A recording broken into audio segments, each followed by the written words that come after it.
Assalamualaikum warahmatullahi wabarakatuh. Salam semangat untuk rekan-rekan guru penggerak, khususnya calon guru penggerak angkatan 6. Pada kesempatan ini saya akan menyampaikan koneksi antar materi, yaitu kesimpulan dan refleksi modul 1.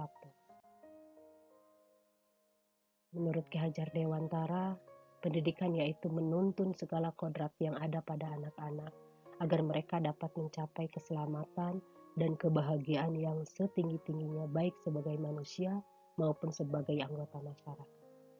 Pendidikan yang teratur yaitu pendidikan yang berdasarkan pada pengetahuan yang dinamakan ilmu pendidikan.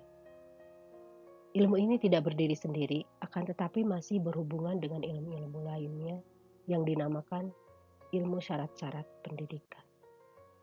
Yang terbagi menjadi 5 jenis, yaitu yang pertama ilmu hidup batin manusia, yang kedua ilmu hidup jasmani manusia, ketiga ilmu keadaan atau kesopanan, keempat ilmu keindahan atau ketertiban lahir, dan yang kelima yaitu ilmu tambo pendidikan atau ikhtisar cara-cara pendidikan. Karena pendidikan itu mengukir manusia, sementara manusia mempunyai hidup lahir dan batin, maka ilmu kemanusiaan itu ada 2 macam, yaitu ilmu jiwa, psikologi, dan ilmu hidup, jasmani atau psiologi. Seperti tersebut pada nomor 1 dan 2 dan nomor 2 yang tadi saya sebutkan. Bagi seorang pendidik sama halnya harus mengerti tentang keindahan-keindahan batin dan lahir, etika dan estetika, karena manusia itu bersifat batin dan lahir. Artinya, seorang pendidik dapat menghasilkan anak-anak atau peserta didik yang bagus kalau ia mempunyai pengetahuan tentang ilmu pendidikan, baik dari zaman sekarang maupun zaman dahulu, di negerinya sendiri ataupun di negeri asing. Itulah ilmu tambo pendidikan bagi kaum pendidik.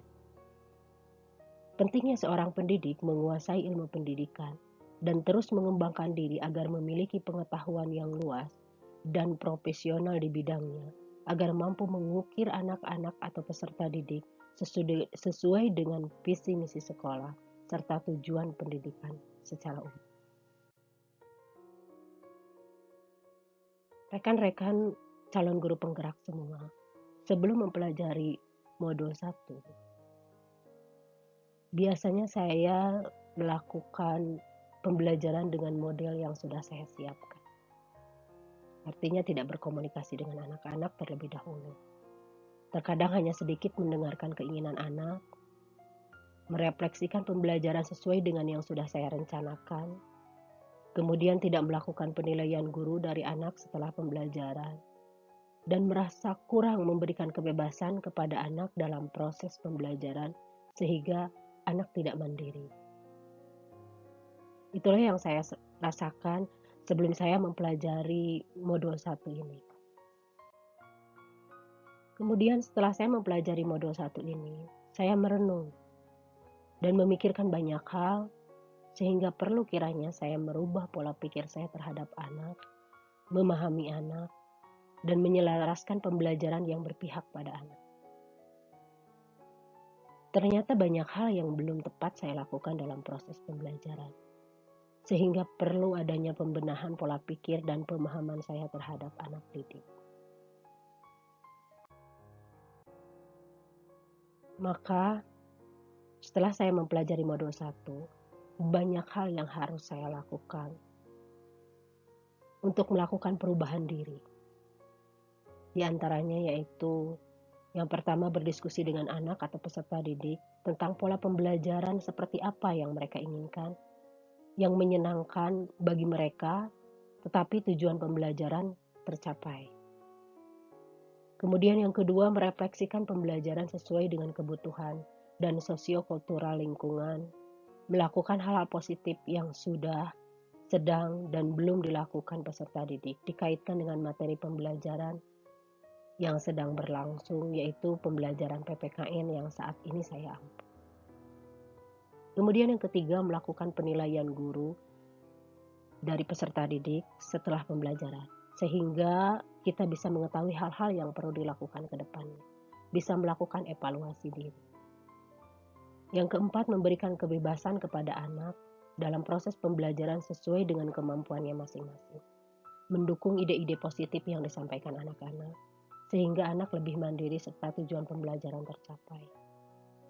Yang kelima, memberikan apresiasi kepada anak-anak setelah melakukan pembelajaran, agar anak-anak lebih bersemangat lagi dalam proses pembelajaran. Demikianlah rencana-rencana perubahan diri yang saya dari mulai pola pikir secara tindak lanjut, sehingga saya bisa melakukan perubahan-perubahan dalam diri, dalam proses pembelajaran, sehingga saya menjadi guru penggerak, menjadi penggerak baik dalam kegiatan pembelajaran maupun terhadap rekan-rekan. Demikian, terima kasih untuk rekan-rekan semua. Salam semangat untuk calon guru penggerak. Semoga ini menjadi inspirasi bagi rekan semua. Terima kasih. Wassalamualaikum warahmatullahi wabarakatuh.